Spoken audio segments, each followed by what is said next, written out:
মানুষ সবাই সবটা জানে আজকালকার দিনে, কে কোথায় কে কি করছে সবটা জানে। মানুষ এত বোকা আসতে হবে যদি একটা রাজনৈতিক দলকে ভূতের মতো ভয় পায়, ভূতের মতো ভয় পাওয়ার কিছু নেই। দেখুন বিজেপি বা একটা যে হিন্দুত্ববাদী দল, তারা বাস্তব আছে, অবাস্তব তো কিছু নয়। তারা ভূত নেই, তারা ভূত নয়, তারা অস্তিত্ব আছে। তারা কি কি করছে দেখতে হবে, আমাদেরকে সেটা কাউন্টারে দিতে হবে। আজ আমাদের মাঝে উপস্থিত আছেন প্রাক্তন আইপিএস এবং প্রাক্তন মন্ত্রী, পশ্চিম মেদিনীপুর ডোবরা বিধায়ক ডক্টর হুমায়ুন কবির স্যার। তো স্যারকে অসংখ্য ধন্যবাদ আমাদের পডকাস্টে আসার জন্য। আমি 28 বছর ধরে এখানে, 28 বছর আগে এখান থেকে চলে গেছি। কাজ শুরু করেছিলাম 1996 সালের 23শে সেপ্টেম্বর, 97 সালের 31শে ডিসেম্বর এখান থেকে চলে গেছে। আচ্ছা, কিন্তু এখানকার মানুষ আমাকে ভোলেনি, আমিও এখানকার মানুষকে ভুলিনি।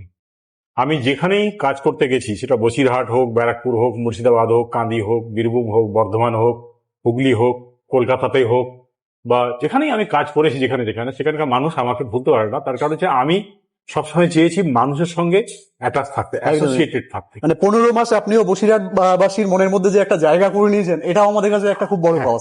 এইটা 15 মাসের মধ্যেই আমাকে এরা ভালোবেসেছে। অনেক লোক যারা ক্রিমিনাল ছিল তারা আমাকে ঘৃণা করতো। আচ্ছা, তারা পালিয়ে গেছিল বেশিরভাগ সময়, বেশিরভাগ লোকে ধরে নিয়েছিলাম, কিছু পালিয়ে গেছিল। কিন্তু সব মিলিয়ে পরিস্থিতিটা শান্ত করার জন্য, তখন খুব অশান্ত ছিল বসিরহাট, শান্ত করার জন্য পুলিশের যে ভূমিকা ছিল সেটাকে আমি জাস্ট অ্যাক্সিলারেট করি।